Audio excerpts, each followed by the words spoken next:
কোন কেতাবে হেদায়া কুদুরি স্বামী কোন কেতাবে আছে বলেন? এটা হলো আমাদের দেশের কেতাববিহীন মাসালা। নামাজের ভিতরে পা সরানোটাই সুন্নাত।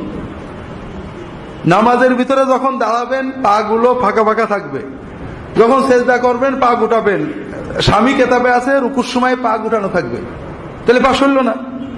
ডান পার পুরো আঙুল নড়ে গেলে নামাজ ভেঙে দেবে, এইরকম ফালতু মশলা কোনোদিন শুননি।